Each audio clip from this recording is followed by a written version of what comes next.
ನಡಿ ಈಗ ಶುರು ಮಾಡೋಣ. ಕೇಸರಿಯಿಂದ ಮನೋಲ್ಲಾಸ ಮನಸ್ಸು ಮತ್ತೇರಿ ಕುಣಿದಾಡಿದೆ ನೋಡು, ಮನಸ್ಸು ಮತ್ತೇರಿ ಕುಣಿದಾಡಿದೆ ನೋಡು. ಕ್ಷಣ ಕ್ಷಣವೂ ಆಚರಿಸಿ ಕೇಸರಿ ಹಬ್ಬ. ವಿಮಲ್ ಬಾಯಲ್ಲಿ ಹೇಳಿ ಕೇಸರಿ. ಹಾಗಿದ್ರೆ ಇಂಡಿ ಒಕ್ಕೂಟದ ಕತೆ, ಇಂಡಿ ಒಕ್ಕೂಟಕ್ಕೆ ಎಷ್ಟು ಸ್ಥಾನಗಳು ಬರುತ್ತೆ ಮ್ಯಾಟ್ರಿಸ್ ಸಮೀಕ್ಷೆಯ ಪ್ರಕಾರ ಅನ್ನೋದನ್ನ ನೋಡ್ತಾ ಹೋದ್ರೆ, ಮ್ಯಾಟ್ರಿಸ್ ಸಮೀಕ್ಷೆ ಹೇಳ್ತಾ ಇರೋದು INDIA ಒಕ್ಕೂಟಕ್ಕೆ 125 ಸ್ಥಾನಗಳು ಲಭಿಸುತ್ತೆ. ಖರ್ಗೆ ಅವರು ಹೇಳ್ತಾ ಇದ್ದಾರೆ 290ಕ್ಕೂ ಹೆಚ್ಚು ಸ್ಥಾನಗಳನ್ನು ನಾವು ಗೆಲ್ತೀವಿ ಅಂತ. ಆದ್ರೆ ಮೆಟ್ರಿಸ್ ನ ಎಕ್ಸಿಟ್ ಪೋಲ್ ಹೇಳ್ತಾ ಇರೋದು 125 ಕ್ಷೇತ್ರಗಳನ್ನ ಗೆಲ್ಲೋದಕ್ಕಷ್ಟೇ INDIA ಒಕ್ಕೂಟ ಶಕ್ತವಾಗುತ್ತೆ. ಹಾಗಿದ್ರೆ ಇನ್ನಿತರ ರೀಜನಲ್ ಪಾರ್ಟೀಸ್ ಆಗಿರಬಹುದು, ಸ್ಥಳೀಯ ಪಾರ್ಟಿಗಳಾಗಿರಬಹುದು, ಪಕ್ಷೇತರ ಅಭ್ಯರ್ಥಿಗಳಾಗಿರಬಹುದು, ಇವರು ಎಷ್ಟು ಸ್ಥಾನಗಳನ್ನ ಗೆಲ್ಲಬಹುದು ಅನ್ನೋದನ್ನು ಕೂಡ ಅವರು ಉಲ್ಲೇಖ ಮಾಡಿದ್ದಾರೆ. 368 ಬಿಜೆಪಿ, ಇಂಡಿ ಒಕ್ಕೂಟ 125ರಿಂದ 130. ಕಾಂಗ್ರೆಸ್ ಅಲ್ಲಿಗೆ 62. ಕಾಂಗ್ರೆಸ್ 62 ರೀಚ್ ಆಗಬಹುದು ಅನ್ನೋದು ಈ ಸಮೀಕ್ಷೆಯ ಫಲಿತಾಂಶ. ಬಟ್ ಕಾಂಗ್ರೆಸ್ ನಾಯಕರ ಮನಸ್ಥಿತಿ ಹೇಗಿದೆ ಅಂದ್ರೆ ಇದೆಲ್ಲವೂ ಕೂಡ ಸುಳ್ಳು, ಅದಕ್ಕಿಂತ ಹೆಚ್ಚಿನ ಸ್ಥಾನ ಗೆಲ್ತೀವಿ ಅಂತ. ಹಾಗಾಗಿ ಅವರ ನಿರೀಕ್ಷೆ ನಿಜ ಆಗ್ಲಿ ಅಂತಾನೆ ಬಯಸ್ತೀವಿ ನಾವು ಕೂಡ. ಬಟ್ ಮತದಾರರು ಆಲ್ರೆಡಿ ಡಿಸೈಡ್ ಮಾಡಾಗಿದೆ. ಹಾಗಾಗಿ ಆ ಸಮೀಕ್ಷೆಯ ಫಲಿತಾಂಶವನ್ನ ನಿಮ್ಮ ಮುಂದೆ ಇಡುವಂತಹ ಪ್ರಯತ್ನ ಮಾಡ್ತಾ ಇದ್ವಿ. ಅದ್ರ ಜೊತೆಗೆ ಪಿ ಮಾರ್ಕ್ ಸಮೀಕ್ಷೆಯ ಫಲಿತಾಂಶ ಏನ್ ಹೇಳಿತ್ತು ಅದರ ಡೀಟೇಲ್ಸ್ ಅನ್ನ ಕೂಡ ನಿಮ್ಮ ಮುಂದೆ ಇಡ್ತಾ ಹೋಗ್ತೀವಿ. ಕಾರಣ ರಿಪಬ್ಲಿಕ್ ಕನ್ನಡ ಎರಡೆರಡು ಎಕ್ಸಿಟ್ ಪೋಲ್ ಅನ್ನ ಜನರ ಮುಂದೆ ಇಡುವಂತಹ ಕೆಲಸ ಮಾಡಿತ್ತು. ಹಾಗಾಗಿ ಆ 2 ಎಕ್ಸಿಟ್ ಪೋಲ್ ನಲ್ಲಿ ಬಂದಿರುವಂತಹ ಫಲಿತಾಂಶ ಏನು, ಸೊ ಅದರಲ್ಲಿ ಪಿ ಮಾರ್ಕ್ ನಡೆಸಿರುವಂತಹ ಸರ್ವೆಯ ಪ್ರಕಾರ NDA ಮೈತ್ರಿಕೂಟಕ್ಕೆ ಎಷ್ಟು ಸ್ಥಾನ ಸಿಗಬಹುದು ಅನ್ನೋದನ್ನ ನಾವು ಗಮನಿಸಿದ್ರೆ 359 ಸ್ಥಾನಗಳನ್ನ ಈ ಮೈತ್ರಿಕೂಟ NDA ಮೈತ್ರಿಕೂಟ ರೀಚ್ ಆಗುವಂತಹ ಸಾಧ್ಯತೆಗಳಿದೆ ಅನ್ನೋದು ಸಮೀಕ್ಷೆಯ ಫಲಿತಾಂಶ. ಅಲ್ಲಿ ಬಿಜೆಪಿ ಎಷ್ಟು ಪರ್ಟಿಕ್ಯುಲರ್ ಆಗಿ ಮೈತ್ರಿಕೂಟ ಬಿಟ್ಟು ಬಿಜೆಪಿ ಗಮನಿಸಿದ್ರೆ 316 ರೀಚ್ ಆಗಬಹುದು ಕೇಸರಿ ಪಾಳಿಯ ಅಂತ ಕೂಡ ಹೇಳಲಾಗ್ತಾ ಇದೆ. ಅಲ್ಲಿಗೆ ಮೋದಿ ಅವರ ಗ್ಯಾರಂಟಿ ಹಿಂದುತ್ವ ವರ್ಕೌಟ್ ಆಗಬಹುದು ಅನ್ನುವಂತಹ ಲೆಕ್ಕಾಚಾರ BJP ಪಾಳಿಯದಲ್ಲಿ.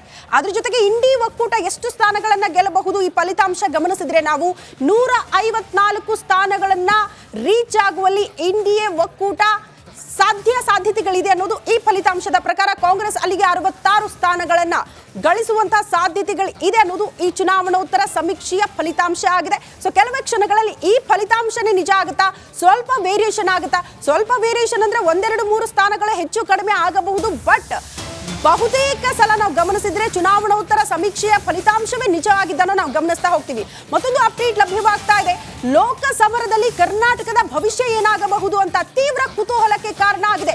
High voltage high profile ಕ್ಷೇತ್ರಗಳಲ್ಲೂ ಕೂಡ ಕರ್ನಾಟಕ 28 ಕ್ಷೇತ್ರಗಳ ಪೈಕಿ ಬಿಜೆಪಿ ಪಾಳೆಯ ಎಷ್ಟು ಸ್ಥಾನಗಳನ್ನ ಗೆಲ್ಲಬಹುದು, ಕಾಂಗ್ರೆಸ್ ಪಾಳೆಯ ಎಷ್ಟು ಸ್ಥಾನಗಳನ್ನ ಗೆಲ್ಲಬಹುದು ಅಂತ. ಯಾಕೆ ಕರ್ನಾಟಕ ಬಹಳ ಮಹತ್ವ ಪಡೆದುಕೊಂಡಿದೆ ಅಂದ್ರೆ ಇಲ್ಲಿ ಬಿಜೆಪಿ ಮತ್ತು JDS ಮೈತ್ರಿ ಮಾಡಿಕೊಂಡು ಲೋಕಸಭೆಯ ಚುನಾವಣೆಯನ್ನ ಫೇಸ್ ಮಾಡಿರೋದ್ರಿಂದ ಅತಿ ಹೆಚ್ಚಿನ ಸ್ಥಾನ ಗೆಲ್ಲಬಹುದಾ, ಆ ಸಾಧ್ಯತೆಗಳು ಇದೆಯಾ ಅನ್ನೋದು ಪ್ರಶ್ನೆ. ಮತ್ತೊಂದು ಕಡೆ ಕಾಂಗ್ರೆಸ್ ಪಾಳೆಯ ಅವ್ರದೇ ಗೌರ್ಮೆಂಟ್ ರಾಜ್ಯದಲ್ಲಿರೋದ್ರಿಂದ ಸರ್ಕಾರಕ್ಕೆ ತೀವ್ರ ಮುಖಭಂಗ ಆಗಬಾರದು.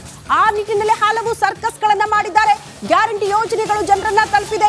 ಜನರ ಒಲವು ಕೂಡ ಕಾಂಗ್ರೆಸ್ ಕಡೆಗೆ ಇದೆ. ಹಾಗಾಗಿ ಡಬಲ್ ಡಿಜಿಟ್ ನಾವು ರೀಚ್ ಆಗ್ತೀವಿ ಅಂತ ಸ್ವತಃ DCM DK ಶಿವಕುಮಾರ್ ಅವರು ಪ್ರಸ್ತಾಪ ಮಾಡಿದ್ದಾರೆ. ಬರೀ DCM DK ಶಿವಕುಮಾರ್ ಮಾತ್ರ ಅಲ್ಲ, ಕಾಂಗ್ರೆಸ್ನ ಅಷ್ಟು ಜನ ನಾಯಕರ ಮನಸ್ಥಿತಿ ಕೂಡ ಇದೆ. ಅಲ್ಲ, ಮುಖ್ಯವಾಗಿ ಗ್ಯಾರಂಟಿ ಬಲವಾದ ನಂಬಿಕೆಯಲ್ಲಿ ಕಾಂಗ್ರೆಸ್ನ ನಾಯಕರಿದ್ದಾರೆ. ಗ್ರಾಮೀಣ ಭಾಗದಿಂದ ಶಹರದವರೆಗೂ ಕಾಂಗ್ರೆಸ್ನ ಗ್ಯಾರಂಟಿಗಳು ವರ್ಕೌಟ್ ಆಗುತ್ತೆ ಅನ್ನುವಂತಹ ನಂಬಿಕೆ ಕಾಂಗ್ರೆಸ್ ನಾಯಕರದ್ದು. ಹೀಗಾಗಿ ಬಿಜೆಪಿಯನ್ನ ರಾಜ್ಯದಲ್ಲಿ ಮಕಾಡೆ ಮಲಗಿಸ್ತೀವಿ ಅನ್ನುವಂತಹ ವಿಶ್ವಾಸದಲ್ಲಿದ್ದಾರೆ. ಇನ್ನು ದಳಪತಿಗಳಿಗೆ ಒಕ್ಕಲಿಗ ಸಮಾಜ ವರದಾನವಾಗುತ್ತಾ ಅನ್ನುವಂತಹ ಪ್ರಶ್ನೆಯೂ ಕೂಡ ಇದೆ. ನಾಗರಾಜ್ ಲೈವ್ ಇದ್ದಾರೆ. ಈ ಬಗ್ಗೆ ಮತ್ತಷ್ಟು ಡೀಟೇಲ್ಸ್ ಅನ್ನ ಪಡ್ಕೊಳ್ಳೋಣ. ನಮ್ಮ ಪ್ರತಿನಿಧಿ ನಾಗರಾಜ್ ಕೂಡ ನೇರ ಸಂಪರ್ಕದಲ್ಲಿ ಜಾಯಿನ್ ಆಗ್ತಿದ್ದಾರೆ. Nagaraj, high voltage high profile ಕ್ಷೇತ್ರಗಳು ರಾಜ್ಯದಲ್ಲೂ ಕೂಡ ಇದೆ. 28 ಕ್ಷೇತ್ರಗಳ ಪೈಕಿ ಯಾವ ಪಕ್ಷಕ್ಕೆ ಅತಿ ಹೆಚ್ಚಿನ ಸ್ಥಾನ ಅಂತ ದೇಶದ ಬಗ್ಗೆ ಸಹಜವಾಗಿ ಕುತೂಹಲ ಇದೆ. ಬಟ್ ರಾಜ್ಯದ ಮಟ್ಟಿಗೆ ನಮಗೆ ತೀವ್ರ ಕುತೂಹಲ. ಸೊ ಏನ್ ಬೆಳವಣಿಗೆ, ಯಾವ ರೀತಿ ಸಿದ್ಧತೆ, ಭದ್ರತೆ, ಏನ್ ಡೀಟೇಲ್ಸ್ ಕೊಡ್ತಾ ಹೋಗ್ತೀರಿ?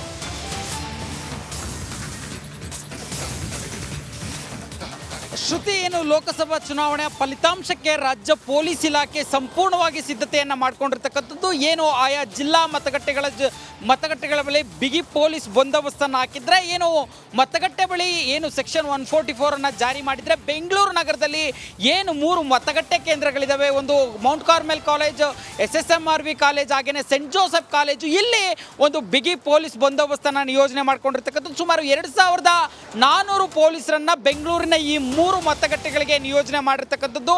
ಅದರಲ್ಲೂ ಸಶಸ್ತ್ರ ಮೀಸಲು ಪಡೆ ಜೊತೆಗೆ CAR ಜೊತೆಗೆ ಒಂದು ಏನು CRPF ತುಕಡಿಗಳನ್ನು ನಿಯೋಜನೆ ಮಾಡಿಕೊಂಡು ಯಾವುದೇ ರೀತಿಯ ಒಂದು ಅಹಿತಕರ ಘಟನೆಗಳಿಗೆ ಸಾಕ್ಷಿಯಾಗದಂತೆ ಒಂದು ಮತ ಎಣಿಕೆ ಕಾರ್ಯವನ್ನು ನಡೆಸಲಿಕ್ಕೆ ಬೆಂಗಳೂರು ಪೊಲೀಸ್ ಇಲಾಖೆ ಸಿದ್ಧ ಆಗಿರ್ತಕ್ಕಂಥದ್ದು. ಅದರಲ್ಲೂ ಸೆಕ್ಷನ್ 144 ಜೊತೆಗೆ ಡ್ರೈ ಡೇ ಅಂತೇಳಿ ಇವತ್ತು ಮದ್ಯಪಾನವನ್ನು ಸಂಪೂರ್ಣವಾಗಿ ನಿಷೇಧವನ್ನು ಮಾಡಿರ್ತಕ್ಕಂಥದ್ದು. ಇನ್ನುಳಿದಂತೆ ಯಾವುದೇ ರೀತಿಯ ಅಹಿತಕರ ಘಟನೆಗಳಾಗಬಾರ್ದು, ಯಾರಿಗೆಲ್ಲ ಅನುಮತಿ ಇದೆ ಅವರನ್ನು ಮಾತ್ರ ಈ ಮತ ಎಣಿಕೆ ಕೇಂದ್ರಗಳಿಗೆ ಪೊಲೀಸರು ಒಳಗಡೆ ಬಿಡುವಂಥದ್ದು. ಎಲ್ರಿಗೂ ಈಗಾಗಲೇ ಅದಕ್ಕೆ ಸಂಬಂಧಿಸಿದಂತೆ ID ಕಾರ್ಡ್ಗಳನ್ನು ಇಶ್ಯೂ ಮಾಡಲಾಗಿದೆ ಅಂತೇಳಿ ಚುನಾವಣಾಧಿಕಾರಿಗಳು ಮಾಹಿತಿಯನ್ನು ಕೊಟ್ಟಿರ್ತಕ್ಕಂಥದ್ದು. ಒಟ್ಟಾರೆಯಾಗಿ 28 ಲೋಕಸಭಾ ಕ್ಷೇತ್ರಗಳಿಗೆ ಸಂಬಂಧಿಸಿದಂತೆ ಎಲ್ಲ ಮತಗಟ್ಟೆ ಕೇಂದ್ರಗಳ ಬಳಿಯೂ ಸಹ ಬಿಗಿ ಪೊಲೀಸ್ ಪಹರೆ ಇದ್ದರೆ, ಮತ್ತು ಚುನಾವಣಾ ಫಲಿತಾಂಶ ಹೊರಬರ್ತಾ ಇದ್ದಂತೆ ಅಲ್ಲಿ ಯಾವುದೇ ರೀತಿಯ ಒಂದು ಸಂಭ್ರಮಾಚರಣೆ ಸಂದರ್ಭದಲ್ಲಿ ಗಲಾಟೆಗಳಾಗ್ಬೋದು ಅಥವಾ ಇನ್ಯಾವುದೇ ರೀತಿಯ ಅಹಿತಕರ ಘಟನೆಗಳಾಗ್ಬೋದು ಅನ್ನೋ ಕಾರಣಕ್ಕಾಗಿ ಮುನ್ನೆಚ್ಚರಿಕಾ ಕ್ರಮವಾಗಿ ಸೆಕ್ಷನ್ 144 ಜಾರಿಯನ್ನು ಮಾಡಿಕೊಂಡು ಜೊತೆಗೆ ಅಲ್ಲಿ ಸ್ಥಳೀಯ ಪೊಲೀಸರನ್ನ ಜೊತೆಗೆ ಸಶಸ್ತ್ರ ಮೀಸಲು ಪಡೆ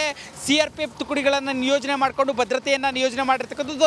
ಅದರಲ್ಲೂ ಹೈ ವೋಲ್ಟೇಜ್ ಕ್ಷೇತ್ರಗಳೆನಿಸ್ಕೊಂಡಿರ್ತಕ್ಕಂಥ ರಾಮನಗರ ಇರ್ಬೋದು, ಜೊತೆಗೆ ಬೆಂಗಳೂರು ದಕ್ಷಿಣ ಇರ್ಬೋದು, ಇಂಥ ಕ್ಷೇತ್ರಗಳಲ್ಲಿ ಸಾಕಷ್ಟು ಭದ್ರತೆಯನ್ನು ಹೆಚ್ಚಳ ಮಾಡಿಕೊಂಡು ಪೊಲೀಸ್ ಇಲಾಖೆ ಒಂದು ಕಡೆ ಈ ಒಂದು ಮತ ಎಣಿಕೆ ಕಾರ್ಯವನ್ನು ಯಶಸ್ವಿಯಾಗಿ ನಡೆಸೋದಕ್ಕೆ ಸಿದ್ಧತೆಯನ್ನು ಮಾಡಿಕೊಂಡಿರ್ತಕ್ಕಂಥದ್ದು. ಶ್ರುತಿ. ಓಕೆ ನಾಗರಾಜ್, ಧನ್ಯವಾದಗಳು ತಮ್ಮೆಲ್ಲ ಮಾಹಿತಿಗೆ.